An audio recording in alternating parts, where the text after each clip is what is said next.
थोड्या वेळ फक्त शांत राहा. एक 15 ते 20 मिनिटं घेऊन म्हणजे जास्त नाही घेणार. आज आपण इथं फायर आणि सेफ्टीच्या ट्रेनिंगसाठी जमा झालेलो.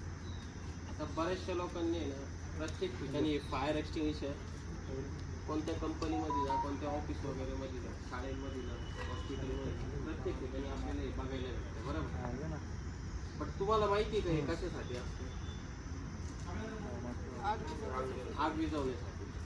बट कोणत्या आगीवर कोणत्या टाईपचं फायर एक्सटिंग्विशर यूज करायचं हे माहिती आहे? नाही माहिती, बरोबर. तुम्हाला फक्त दिसतंय तुम्ही बघितलंय फायर एक्सटिंग्विशर यूज करणार, बरोबर. बट प्रत्येक फायर एक्सटिंग्विशरला एक कोड असतो, लक्षात. जो पण फायर एक्सटिंग्विशर आहे त्याला कोड असतो.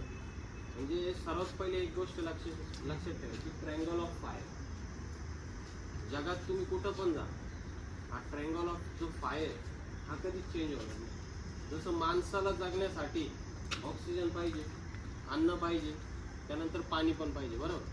हे 3 गोष्टी जर नाही भेटल्या तर माणूस जिवंत राहील का? नाही राहणार. तसंच आग लागण्यासाठी पण 3 गोष्टी खूप महत्त्वाच्या असतात: हीट, फ्यूल, ऑक्सिजन.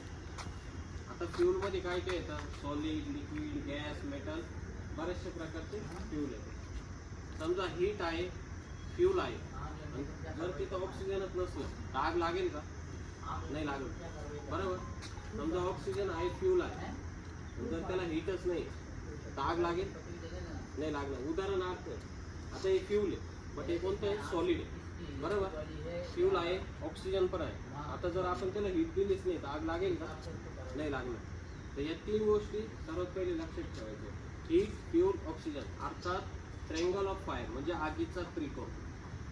जगात कुठं पण जा तुम्ही, हा फॉर्म्युला कधीच चेंज होणार नाही. त्यानंतर क्लासिफिकेशन ऑफ फायर म्हणजे अर्थात जसं गाड्यांमध्ये प्रकार आहे, कपड्यांमध्ये पण प्रकार आहे. तुम्ही गाड्या बऱ्याचशा कंपन्यांच्या आले, तसंच आगीचे पण प्रकार असतात: ए, बी, सी आणि डी. आता तुम्ही म्हणशाल ए, बी, सी, डी काय, बरोबर. आता ए म्हणजे सॉलिड, आणि प्रत्येक फायरसाठी एक स्पेशल फायर एक्सटिंग्विशर बनवलेलं आहे. ए म्हणजे सॉलिड. सॉलिडमध्ये काय काय येतं? कागद, कोळसा, लाकूड, पेपर वगैरे जे काही इतर अनुभव असतो. त्याच्यासाठी ए क्लाससाठी water type fire extinguisher use करतात. का? तर समजा हा ABC टाईप फायर एक्सटिंग्विशर हा जर तुम्ही यूज केला सॉलिड फायरवर, आता ही याला जर आग लागली, याच्यावर तुम्ही पावडर टाईप फायर एक्सटिंग्विशर जर यूज केला, आग विझणार आहे, बरोबर. त्यांनी आग विझणार आहे, पण आग थंड होईल का? नाही होणार. तुम्ही आग विझून निघून जाशाल, थोड्या त्याला ऑक्सिजन भेटेल, ती परत पेट घेऊ शकते. त्याच्यासाठी सॉलिड फायरसाठी म्हणजे A class water type fire extinguisher असतो. ओके, कळालं. त्यानंतर बी म्हणजे लिक्विड. आता लिक्विडमध्ये काय काय येतात? डिझेल, पेट्रोल, केरोसिन, इतर काय अजून जे ज्वलनशील. त्याच्यासाठी पण एक स्पेशल फायर एक्सटिंग्विशर, त्याला म्हणतो फोम टाईप फायर एक्सटिंग्विशर. म्हणजे त्या फायर एक्सटिंग्विशरमध्ये वॉटर प्लस नायट्रोजन प्लस त्याच्यामध्ये फोम नावाचं एक लिक्विड असतं. आता तुम्ही लिक्विड फायरवर समजा डिझेल, पेट्रोल किंवा तेल वगैरे घ्या, त्याला जर आग लागली त्याच्यात तुम्ही पाणी वापशाल का? पाणी वापशाल का? नाही वापरणार, बरं. का बरं नाही वापरणार? जास्त पेटेल, बरोबर. का पेटेल?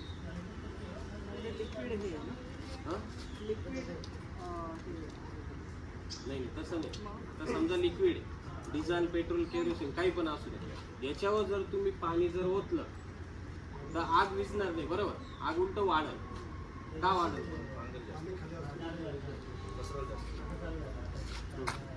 नाही. एक गोष्ट लक्षात ठेवायची, पाणी जे असतं पाण्याला वजन असतं, लिक्विड जे असतं त्याला वजन खूप कमी असतं. तुम्ही बघितलं असेल तर एखाद्या बकेट वगैरे, त्या बकेटवर थोडंसं तेल टाका तुम्ही पाण्यामध्ये, तर जे तेल असतं ते तेल वरती तरंगतं, बरोबर. जर समजा लिक्विड फायर जर झाले असेल म्हणजे डिझेल, पेट्रोल, केरोसिनची जर आग लागलेली असेल, जेव्हा तुम्ही त्याच्यावर पाणी ओतले तर पाणी ओतल्यानंतर काय होतं? जे वॉटर असतं, वॉटर काय प्रयत्न करतं? तर मला लिक्विडच्या खाली जायचं. लिक्विड काय प्रयत्न करतं? मला वॉटरच्या वरती यायचं. त्याच्यामुळे काय होतं? आग न विझता आधीचा अजून भडका होतो. कळालं? तर त्याच्यासाठी एक स्पेशल फायर एक्सटिंग्विशर म्हणजे फोम टाईप फायर एक्सटिंग्विशर तुम्ही घरी बघितला असेल. समजा साबण वगैरे निरमा आहे, त्याचा फेस जर केला आपण, साधी फूक पण मारली तर तो उडून जातो. म्हणजे त्याला वेट आहे का? नाही, त्याला वजन नाही, बरोबर. तर त्याच्यासाठी फोम टाईप फायर एक्सटिंग्विशर का यूज होतो? पाण्याचं वजन, त्यानंतर जे लिक्विड आहे त्याचं वजन आणि लिक्विडपेक्षा हलकं वजन हे फोमला असतं. जेव्हा आपण foam type fire extinguisher liquid फायरवर जेव्हा आपण यूज करतो तर त्याची एक लेअर बनते लिक्विड फायर, आणि हळूहळू काय होतं, त्याचं ऑक्सिजन कट झाल्यामुळं आग दिसते. तुम्ही बऱ्याचशा ठिकाणी बघितलं असेल, एखाद्या घरामध्ये जर आग लागली आणि आपण जर ती आग विझवण्यासाठी दरवाजे खोलायला जेव्हा जातो, जेव्हा दरवाजे खोलतो तर सर्वात पहिले भडका बाहेर काय येतो तो, का जी आग असते तिचा जीव जात असतो, म्हणजे ती मरणार असते.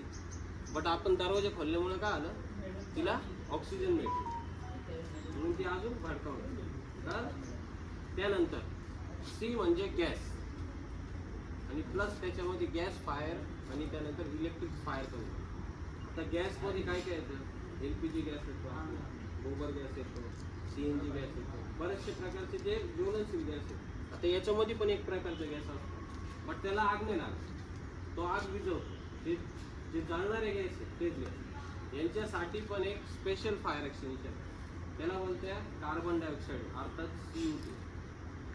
CO2 म्हणजे तो एक गॅस असतो, थंड असतो. तो एवढा थंड असतो, जर समजा तुम्ही यूज करताना त्याला एक होच पाईप असतो, त्या होच पाईपला जर पकडलं तुम्ही, त्याला एक ऑलरेडी एक हॉर्न दिलेला असतो पकडण्यासाठी, तिथंच पकडावं लागतं. समजा तुम्ही होच पाईपला जर पकडलं तर तुम्हाला यूज करताना काहीच नाही वाटतं, बट पूर्ण यूज झाल्यानंतर जेव्हा तुम्ही तुमचा हात काढायला जाशाल तर तुमचा हात निघणार नाही, तुमची जी स्किन असते हाताची ती पूर्ण त्याला चिटकून का चिटकाल, का तो थंड असतो तेवढा. त्याच्यासाठी एक स्पेशल तिथं हॉर्न पण दिलेला असतो, जिथं आपण पकडायचं त्याला, त्यानंतरच तो यूज करायचा. कळालं? त्यानंतर डी म्हणजे मेटल. आता मेटल फायरमध्ये काय करतात, बरेचशे प्रकारचे मेटल आहे, BI, MS, सोनं, चांदी, पितळ, खूप सारे मेटल. उदाहरणार्थ समजा तुमच्या इथं एक प्लांट आहे, या प्लांटमध्ये सोनं किंवा चांदी बनते, तर त्याच्यासाठी एक फायर एक्सटिंग्विशर असतो, त्याला बोलते D class fire extinguisher. But प्रत्येक मेटलसाठी वेगवेगळी पावडर बनते. फायर एक्सटिंग्विशरला नाव एकच असतं, D class fire extinguisher, but त्याच्यामध्ये जी पावडर असते ती पावडर वेगवेगळ्या मेटलच्या हिशोबाने बनते. कळालं? त्यानंतर कोणता पण फायर एक्सटिंग्विशर यूज करताना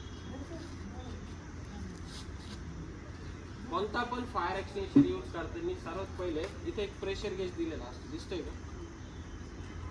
आता तुम्ही बघितलं असेल प्रेशर गेज मध्ये या साईडला रेड आहे, या साईडला पण रेड आहे, आणि सेंटरला ग्रीन आहे, दिसतोय का? या साईडला पण रेड आहे, या साईडला रेड आहे, आणि सेंटरला ग्रीन आहे.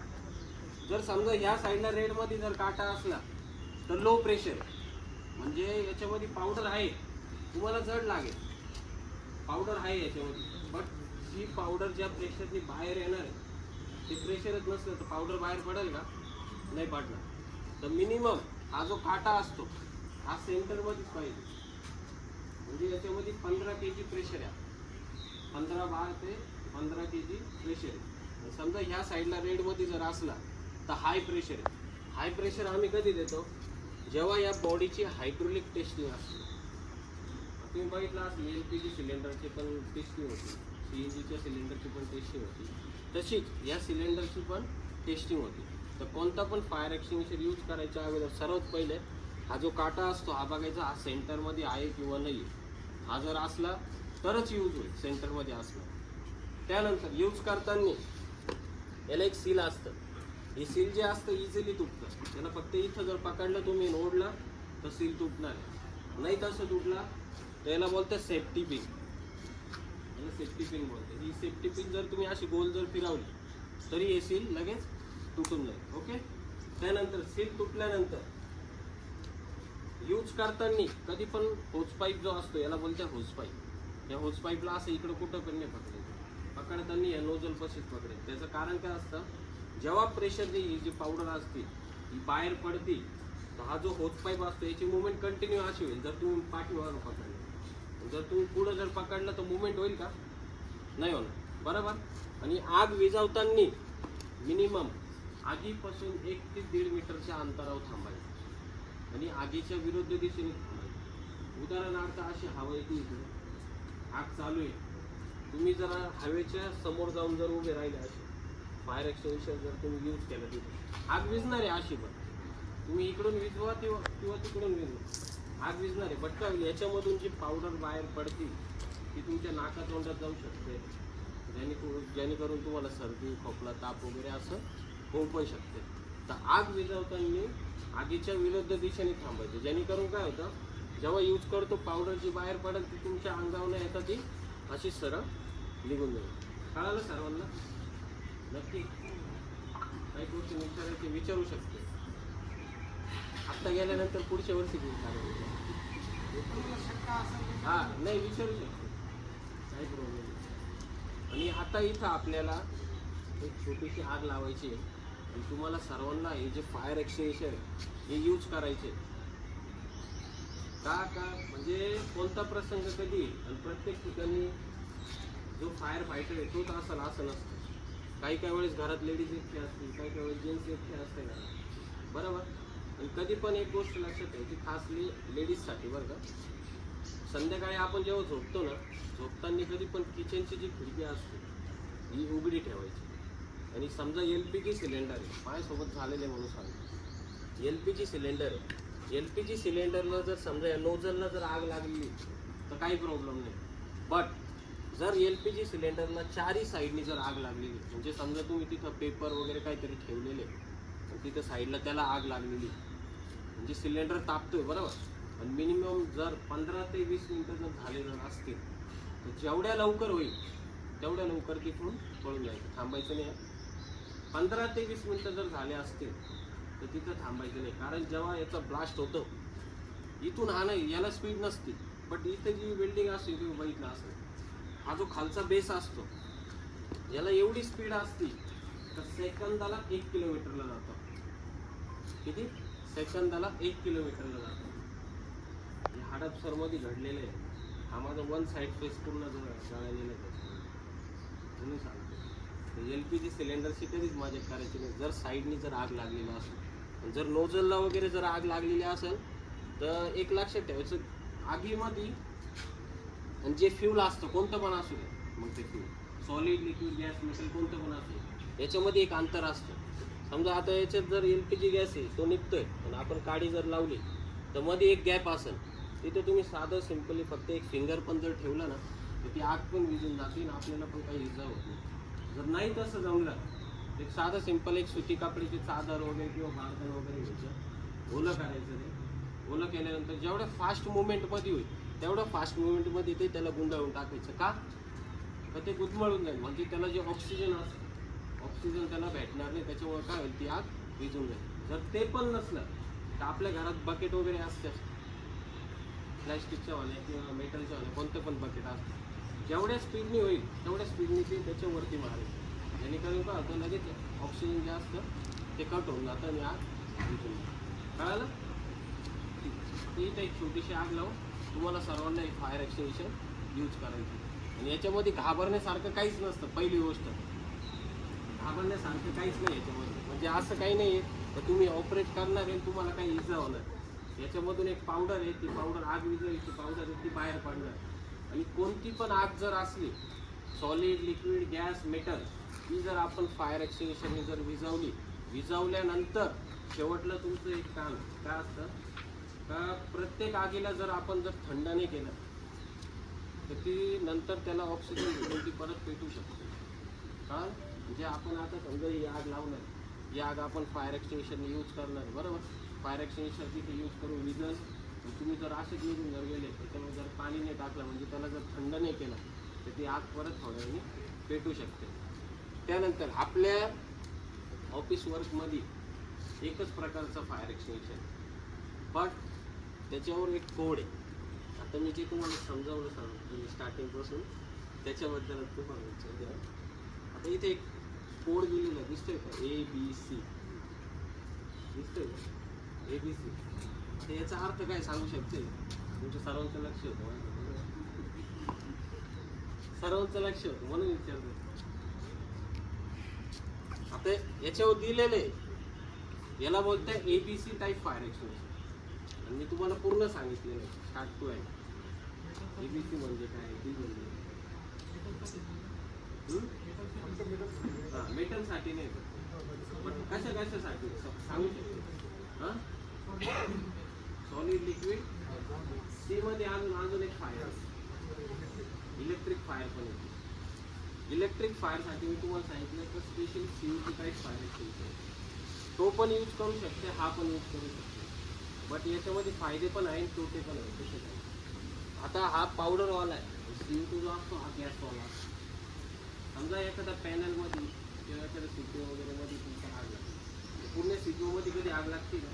नाही लागते. छोटासा पार्ट असतो, ज्या पार्ट्समध्ये शॉर्ट सर्किट होतं आणि मग आग लागते, बरोबर. तिथं जर समजा तुम्ही पावडर टाईप फायर एक्सटिंग्विशर जर यूज केला तर तुमच्या CPU मध्ये काय होईल, पूर्ण CPU मध्ये पावडर येईल. पूर्ण CPU मध्ये पावडर गेल्यामुळे काय होईल, तुमचा जो CPU आहे हा पूर्ण डॅमेज होईल. जर तिथं जर आपण CO2 टाईप जर फायर एक्सटिंग्विशर जर यूज केला तर तिथं काय होईल, पूर्ण CPU मध्ये जर गॅस गेला तरी काही प्रॉब्लेम नाही, आपली आग पण विझते आणि ज्या पार्टला आग लागली होती तोच पार्ट आपल्याला फक्त रिप्लेसमेंट करावा.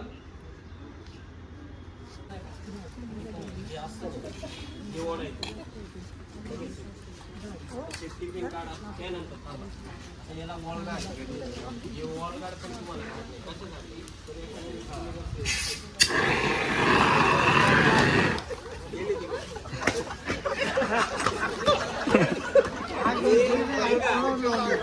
कधी पण आहे ना फायर एक्सटिंग्विशर यूज करताना आता कसं केलं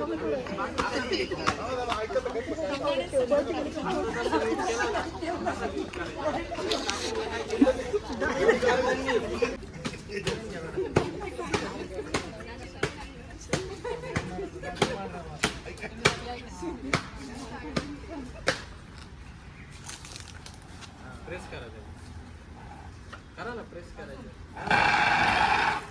करा ना. आणि आग विझवते नाही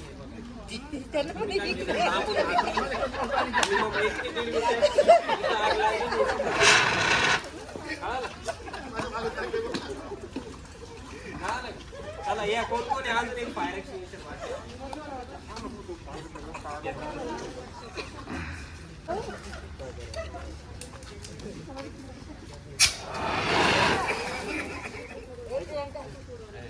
याच्यासाठी असं काही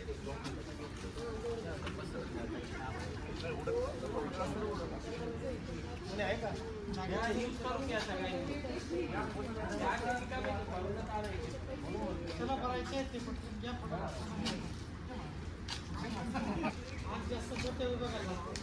पुढं नोझलला पकडायचं, पुढं नोझलला पकडायचं.